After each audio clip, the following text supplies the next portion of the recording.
ಶಿವಮೊಗ್ಗ ಜಿಲ್ಲೆಯಲ್ಲಿ ಅಕ್ರಮ ಮರಳುಗಾರಿಕೆ ಎಗ್ಗಿಲ್ಲದೆ ನಡೆಯುತ್ತಿದ್ದು, ಇದು ರಾಜ್ಯದ ಇತಿಹಾಸದಲ್ಲಿ ಮತ್ತೊಂದು ಬೇಲೆಕೇರಿ ಹಗರಣದಂತಾಗುವ ಸಾಧ್ಯತೆ ಇದೆ ಎಂದು ಮಾಜಿ ಶಾಸಕ ಹಾಗೂ ರಾಜ್ಯ ಜೆಡಿಎಸ್ ಉಪಾಧ್ಯಕ್ಷ ಕೆಬಿ ಪ್ರಸನ್ನಕುಮಾರ್ ಗಂಭೀರ ಆತಂಕ ವ್ಯಕ್ತಪಡಿಸಿದ್ದಾರೆ. ಇಂದು ಶಿವಮೊಗ್ಗದಲ್ಲಿ ನಡೆದ ಪತ್ರಿಕಾಗೋಷ್ಠಿಯಲ್ಲಿ ಮಾತನಾಡಿದ ಕೆಬಿ ಪ್ರಸನ್ನಕುಮಾರ್, ಜಿಲ್ಲೆಯಲ್ಲಿ ಮರಳು ಮಾಫಿಯಾ ಯಥೇಚ್ಛವಾಗಿ ನಡೆಯುತ್ತಿದ್ದು, ಸಂಬಂಧಪಟ್ಟ ಇಲಾಖೆಗಳು ಮೌನ ವಹಿಸಿರುವುದಾಗಿ ಆರೋಪಿಸಿದರು. ಗಣಿ ಮತ್ತು ಭೂ ವಿಜ್ಞಾನ ಇಲಾಖೆ, ಕಂದಾಯ ಇಲಾಖೆ, ಪೊಲೀಸ್ ಇಲಾಖೆ ಹಾಗೂ ಅರಣ್ಯ ಇಲಾಖೆ ತಮ್ಮ ಕರ್ತವ್ಯ ನಿರ್ವಹಣೆಯಲ್ಲಿ ವಿಫಲವಾಗಿದ್ದು, ಅಕ್ರಮ ಮರಳುಗಾರಿಕೆಗೆ ಅವಕಾಶ ಕಲ್ಪಿಸಿವೆ ಎಂದು ಅವರು ಟೀಕಿಸಿದರು. 2025ರ ಜುಲೈ 1ರಂದು ಜಿಲ್ಲೆಯ 22 ಮರಳು ಬ್ಲಾಕ್ಗಳಿಗೆ ಕ್ವಾರಿ ಅನುಮತಿ ನೀಡಲಾಗಿದ್ದರೂ 11 ತಿಂಗಳು ಕಳೆದರೂ ಅವು ಕಾರ್ಯಾರಂಭ ಮಾಡಿಲ್ಲ. ಇದರ ಪರಿಣಾಮವಾಗಿ ಅಕ್ರಮ ಮರಳುಗಾರಿಕೆ ಹೆಚ್ಚಾಗಿದ್ದು, ಶಿವಮೊಗ್ಗದ ಮರಳು ಇತರೆ ಜಿಲ್ಲೆಗಳು ಹಾಗೂ ರಾಜ್ಯಗಳಿಗೂ ಸರಬರಾಜಾಗುತ್ತಿದೆ ಎಂದು ಅವರು ಹೇಳಿದರು. ಅಕ್ರಮ ಮರಳುಗಾರಿಕೆ ಕುರಿತು ಸ್ಥಳೀಯ ಮಾಧ್ಯಮಗಳು ನಿರಂತರವಾಗಿ ವರದಿ ಮಾಡಿದ್ದರೂ ಅಧಿಕಾರಿಗಳು ಯಾವುದೇ ಕ್ರಮ ಕೈಗೊಂಡಿಲ್ಲ. ಆದರೆ ಲೋಕಾಯುಕ್ತ ದಾಳಿಯ ವೇಳೆ ಅಧಿಕಾರಿಗಳು ಮಾಡಬೇಕಿದ್ದ ಕೆಲಸವನ್ನು ಲೋಕಾಯುಕ್ತ ಸಂಸ್ಥೆಯೇ ಮಾಡಿದೆ ಎಂದು ಅವರು ಹೇಳಿದರು. ಲೋಕಾಯುಕ್ತರ ದಾಳಿಯಲ್ಲಿ ಸುಮಾರು 37,000 ಮೆಟ್ರಿಕ್ ಟನ್ ಅಕ್ರಮ ಮರಳು ಪತ್ತೆಯಾಗಿದ್ದು, ಇದು ಸುಮಾರು 4,000 ಲಾರಿ ಲೋಡ್ಗಳಿಗೆ ಸಮಾನವಾಗಿದೆ. ಈ ಮರಳಿನ ಮೌಲ್ಯ ಸುಮಾರು 12 ಕೋಟಿ ರೂಪಾಯಿಗಳಷ್ಟಿರಬಹುದು ಎಂದು ಅಂದಾಜಿಸಲಾಗಿದೆ. ಈ ಪ್ರಕರಣದ ಕುರಿತು ಸಮಗ್ರ ತನಿಖೆ ನಡೆಸಿ ಅಕ್ರಮ ಮರಳುಗಾರಿಕೆಯಲ್ಲಿ ಭಾಗಿಯಾಗಿರುವವರ ವಿರುದ್ಧ ಕಠಿಣ ಕ್ರಮ ಕೈಗೊಳ್ಳಬೇಕು ಎಂದು ಕೆಬಿ ಪ್ರಸನ್ನಕುಮಾರ್ ಆಗ್ರಹಿಸಿದರು. ಆಗ್ತದೆ ಅನ್ನೋ ವಿಶ್ವಾಸದಿಂದ ಇವತ್ತು ತಮ್ಮ ಮುಂದೆ ಈ ವಿಚಾರನ ಹೇಳಲಿಕ್ಕೆ ಬಯಸ್ತೀನಿ. ನಮ್ಮ ಜಿಲ್ಲೆಯಲ್ಲಿ ಗಣಿ ಮತ್ತು ಭೂವಿಜ್ಞಾನ ಇಲಾಖೆ, ಮೈನ್ಸ್ ಅಂಡ್ ಜಿಯಾಲಜಿ, ಕಂದಾಯ ಇಲಾಖೆ, ಜೊತೆಗೆ ಅರಣ್ಯ, ಪೊಲೀಸು ಎಲ್ಲರೂ ಕೂಡ ಬಹಳ ಸಕ್ರಿಯವಾಗಿ ಕೆಲಸ ಮಾಡ್ತಾ ಇದ್ದಾರೆ ಅಂತ ಅನ್ಕೋತಾ ಇದ್ದೀವಿ. ಆದರೆ ಎಲ್ಲೋ ಒಂದು ಕಡೆ ಇತ್ತೀಚಿನ ದಿನಗಳ ಘಟನೆಗಳನ್ನು ಗಮನಿಸಿದರೆ ಶಿವಮೊಗ್ಗ ಜಿಲ್ಲೆ ಏನಾಗ್ತದಪ್ಪ ಅನ್ನುವಂತಹ ಒಂದು ಅನುಮಾನ ಕಾಡ್ತಾ ಇದೆ. ನೋಡಿ, 1/7/2025ಕ್ಕೆ 22 ಬ್ಲಾಕ್ಗಳನ್ನು ಮರಳಿಗೋಸ್ಕರ ನಾಗರಿಕ ಬಂಧುಗಳಿಗೆ ಮನೆಗಳನ್ನು ಮತ್ತೊಂದು ಕಟ್ಟಡಗಳನ್ನು ಕಟ್ಕೊಳ್ಳಿಕ್ಕೆ ಅನುಕೂಲ ಆಗಲಿಕ್ಕೆ ಸರ್ಕಾರ ಅವರಿಗೆ ಕೈಗೆಟುಕೋ ಬೆಲೆಯಲ್ಲಿ ಸಿಗಲಿಕ್ಕೋಸ್ಕರ 1/7/2025ಕ್ಕೆ 22 ಬ್ಲಾಕ್ಗಳನ್ನು, ಕ್ವಾರಿಗಳನ್ನು ಹರಾಜು ಮೂಲಕ ಅದು ಅವರ ಕಾನೂನಿನ ಅಡಿಯಲ್ಲಿ ವ್ಯವಸ್ಥೆಯನ್ನು ಮಾಡ್ತದೆ.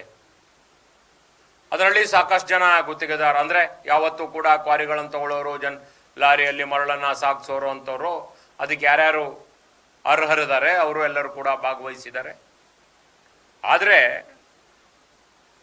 ಅದು ಇವತ್ತಿಗೆ ಹೆಚ್ಚು ಕಮ್ಮಿ 11 ತಿಂಗಳಾಯಿತು.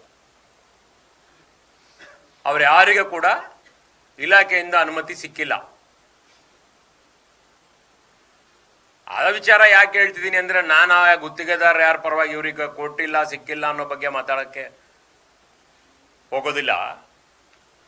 ಈ ಥರ ಯಾವಾಗ ಸರ್ಕಾರಿ ವ್ಯವಸ್ಥೆಯಲ್ಲಿ ಮರಳು ಸಿಗಲ್ಲ, ಆವಾಗ ಅನಧಿಕೃತವಾಗಿ ಮರಳನ್ನು ಸಂಗ್ರಹ ಮಾಡೋದು, ಬೇರೆ ಬೇರೆ ಪ್ರದೇಶಗಳಿಗೆ ಬೆಂಗಳೂರು ಮಂಗಳೂರು ತನಕ ಹೋಗುವಂಥ ಕ್ವಾಲಿಟಿ ಮರಳುಗಳು ನಮ್ಮಲ್ಲಿ ಸಿಕ್ಕುತ್ತದೆ. ಶಿವಮೊಗ್ಗ ಜಿಲ್ಲೆ ಅದಕ್ಕೆ ಹೆಸರುವಾಸಿ. ಅದು ಜಾಸ್ತಿ ಆಗತ್ತೆ. ಪ್ರಕ್ರಿಯೆ ನಡೀಲಿಲ್ಲ, ಕಾನೂನು ಪ್ರಕಾರ ಮಾಡುವಂಥದ್ದು. ಆದರೆ ಎಗ್ಗಿಲ್ಲದೆ ಮರಳು ಮಾತ್ರ ಸಾಗಾಟ ಆಗ್ತಾ ಇದೆ. ಸರ್ಕಾರಕ್ಕೆ ಮಾತ್ರ ಯಾವುದೇ ಥರದ ಹಣ ಕೂಡ ಸಂದಾಯ ಆಗ್ತಾ ಇಲ್ಲ. ಕೋಟಿ ಗಟ್ಟಲೆ ಸರ್ಕಾರಕ್ಕೆ ಪಂಗನಾಮ ಹಾಕಿದ್ದಾರೆ. ಗೋವಿಂದ ಅಂಡ್ ಕಂಪನಿ ಅಂತಲ್ಲಿ ಯಾರೋ ಅವರ ಹೆಸರು ಚೆನ್ನಾಗಿ ಹೇಳ್ತಾರಲ್ಲಿ, ಮೈನ್ಸ್ ಅಂಡ್ ಜಿಯಾಲಜಿ ಆಫೀಸರ್ ಒಬ್ಬರಿಗೆ ಅವ್ರು ಬಂದರೆ ಸಾಕು, ಅಲ್ಲಿ ಹೊರಗಡೆ ಇರೋರು ಆಫೀಸ್ನಲ್ಲೇ ಕೆಲವರು ಗೋವಿಂದ ಅಂಡ್ ಕಂಪ್ನಿ ಬಂತು ಅಂತ, ಗೋವಿಂದ ಕಂಪ್ನಿ ಅಂತ ಅವ್ರಿಗೆ ಹೆಸರಿಟ್ಟಿದಾರಲ್ಲಿ. ಇದು ಜನ ಅಲ್ಲ, ಜನಕ್ಕೆ ಗೊತ್ತಿಲ್ಲ, ಸಾಮಾನ್ಯ ಜನಕ್ಕೆ. ಈ ವ್ಯವಹಾರ ಮಾಡೋರು ಮತ್ತು ಅಲ್ಲಿ ಅಧಿಕಾರಿಗಳೇ, ಕೆಳಮಟ್ಟದ ಅಧಿಕಾರಿಗಳು, ಒಬ್ಬ ಆಫೀಸರ್ ಬಂದ ಅಂದರೆ ಬಂದರು ಗೋವಿಂದ ಆ್ಯಂಡ್ ಗೋವಿಂದ ಕಂಪನಿ. ಅಷ್ಟು 2-3 ವರ್ಷದಲ್ಲಿ ಅವರು ಬಂದು ಜಿಲ್ಲೆಯಲ್ಲಿ ಒಳ್ಳೆ ಪ್ರಖ್ಯಾತಿಯನ್ನು ಪಡೆದಿದ್ದಾರೆ. ಇವರು ಬಹಳ ಸ್ಟ್ರಿಕ್ಟ್ ಆಫೀಸರು. ಯಾರಿಗೆ? ಕಾನೂನು ಪ್ರಕಾರ ನಡ್ಕೊಳ್ಳೋರಿಗೆ ಇವರು ಬಹಳ ಸ್ಟ್ರಿಕ್ಟ್. ಇವ್ರಿಗೆ ಯಾರಪ್ಪ ಭಾಳ ಖುಷಿ ಇಷ್ಟ ಅಂತಂದರೆ, ಅನಧಿಕೃತವಾಗಿ ಯಾರ್ಯಾರು ಮರಳು ಹೊಡಿತಾರೆ ಅವರೆಲ್ಲರ ಆತ್ಮೀಯ ಸ್ನೇಹಿತರು ಇವರು. ಸರ್ ಆ ಟೆಂಡರ್ಗಳಾಗಿದೆಯಲ್ಲ ಅದು ಮಾಡಿಕೊಡ್ರಿ ಅಂತಂದರೆ, ನಿನಗೇನು ಬೇರೆ ಬುದ್ಧಿ ಇಲ್ವಾ? ಅವ್ರಿಗೆ ಕೊಡು, ಇವ್ರಿಗೆ ಕೊಡು, ಅವ್ರಿಗೆ ಇಷ್ಟು ಕೊಡು, ಇವ್ರಿಗೆ ಇಷ್ಟು ಕೊಡು, ಮಾಡ್ಕೊಂಡು ಹೋಗು. ಒಂದೊಂದು ಕೋರೆಗೆ 10-12 ಲಕ್ಷದ ಮೇಲೆ ತಿಂಗಳ ಆದಾಯ ಅವ್ರಿಗೆ. ಇಂಥ ಒಂದು ಸಂದರ್ಭದಲ್ಲಿ ರಾಜ್ಯ ಲೋಕಾಯುಕ್ತ ಆಫೀಸರ್ ನೋಡಿ, ಇದು ಅವ್ರ ಗಮನಕ್ಕೆ ಹೋಗ್ತದೆ. ಲೋಕಾಯುಕ್ತರೇ ಒಂದು ತಂಡವನ್ನು ರಚನೆ ಮಾಡಿ, ಇಲ್ಲಿಯ ಮೈನ್ಸ್ ಆ್ಯಂಡ್ ಜುವಾಲಜಿಗಿರ್ಬೋದು, ಇಲ್ಲಿಯ ಪೊಲೀಸಿಗಿರ್ಬೋದು, ಇಲ್ಲಿ ರೆವಿನ್ಯೂ ಆಫೀಸರ್ಸಿಗಿರ್ಬೋದು, ಯಾರ ಗಮನಕ್ಕೆ ಬಾರ್ದಂಗೆ ಅವರೇ ಒಂದು ದೊಡ್ಡ ಟೀಮ್ ಮಾಡ್ಕೊಂಡು ಬರ್ತಾರೆ. ಎಲ್ಲಿಗೆ? ಶಿವಮೊಗ್ಗ ಜಿಲ್ಲೆಗೆ. ಶಿವಮೊಗ್ಗ ಜಿಲ್ಲೆಗೆ ಬಂದು ಅವರು ಒಂದು ದೊಡ್ಡ ಮಟ್ಟದ ರೈಡ್ ಮಾಡ್ತಾರೆ. ರೈಡ್ ಮಾಡಿದಾಗ ಅವ್ರು ಇನ್ನೂ ಪೂರ್ತಿ ಕಡೆ ಹೋಗೇ ಇಲ್ಲ. ಇನ್ನೂ ಎಷ್ಟು ಕಡೆ ಹೋಗೋಕ್ಕಿದೆ ಅಂತೇಳಿ ನನ್ನ ಹತ್ರ ದಾಖಲೆ ಇದೆ. ಇನ್ನೂ ಕೂಡ ಅದು ಅಲ್ಲೇ ಇದ್ದಾವೆ ಮರಳುಗಳು.